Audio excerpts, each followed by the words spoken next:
Look at this machine, struggling to run with mismatched grinding gears. This represents the cybersecurity profession today, operating across 8 distinct practice domains. The primary structural failure in our industry is treating these 8 domains as isolated technical silos. Risk analysts, network engineers, and incident responders often work in parallel tracks, with completely different languages and objectives.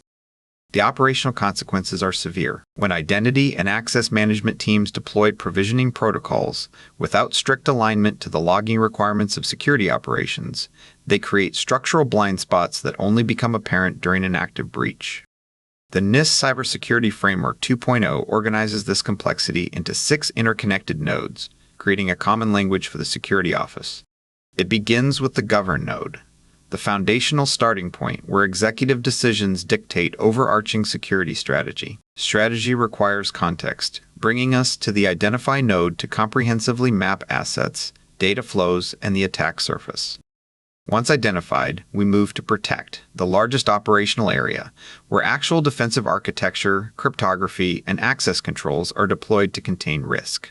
Because no protection is flawless, the detect, respond, and recover nodes form a continuous operational feedback loop.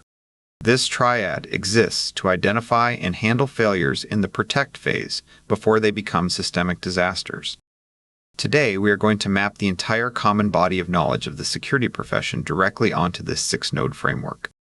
Mastering the profession requires managing these 8 domains as components of a single, organization-wide resilience lifecycle. We step into the framework's core, establishing rules of engagement for the entire enterprise. We map Domain 1, managing security risk, into the govern function, synthesizing legal and privacy regulations into policy. It's anchored by the NIST Risk Management Framework, Special Publication 800-37, and ISO 31000, ensuring global compliance sets the enterprise trajectory. These high-level governance decisions immediately dictate what data the organization prioritizes and must legally protect. That priority informs the identify function, mapping Domain 2, protecting information assets. Establishing data ownership and the categorization lifecycle is governed by standard ISO IEC 2701. To classify data accurately, practitioners rely on baselines in NIST Special Publication 800-60. The dependency here is absolute. You cannot design a technical defense for an asset that has not been accurately scoped and categorized.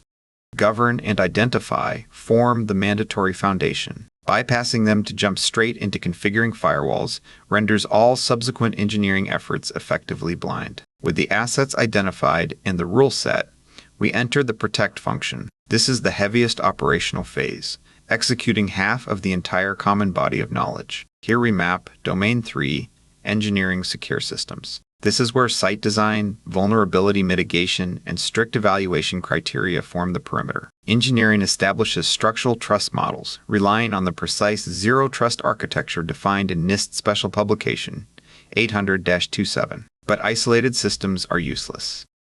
Engineered environments must communicate securely. We map Domain 4, securing the network, into the protect function. This domain implements secure channels, relying on strict cryptography standards like TLS 1.3 under RFC 8446 to protect data in transit. System engineering and network security cannot be siloed. The hardware and the transit protocols must be designed concurrently to form a cohesive architectural shield. Now we shift focus from the infrastructure layer to the users and the applications operating within that architecture.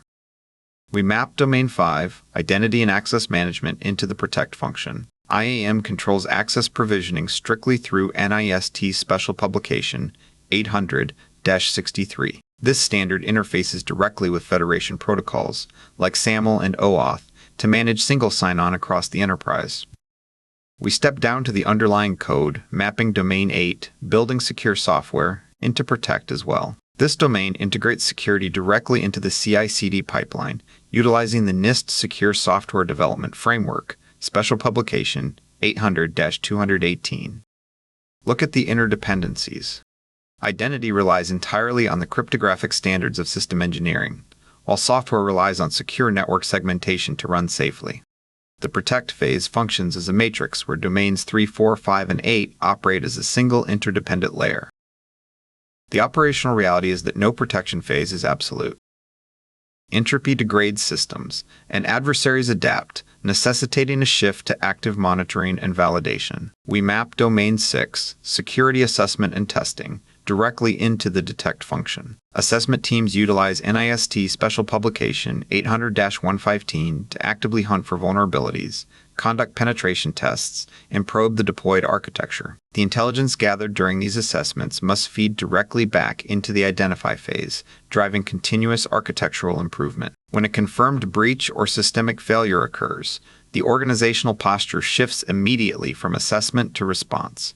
We map Domain 7 security operations into both the respond and recover functions. Security operations owns the entire incident lifecycle, executing it under the precise handling guide of NIST's Special Publication 800-61. When security operations conducts digital forensics or executes incident response playbooks to contain a threat, they are actively fulfilling the respond function. When those same operations teams spin up disaster recovery sites, purge infected systems, or restore immutable backups, they are executing the recover function.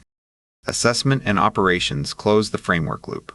They prove that enterprise security is a dynamic, ongoing lifecycle rather than a static deployment. This diagram maps all 8 domains across the 6 functions of the NIST Cybersecurity Framework 2.0. Risk governance dictates what assets are identified, informing how systems are protected.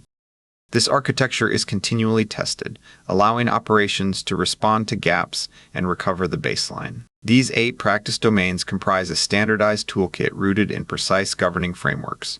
True professional maturity requires abandoning the silo mindset. Executing the common body of knowledge means operating as a single, continuous, and unified machine.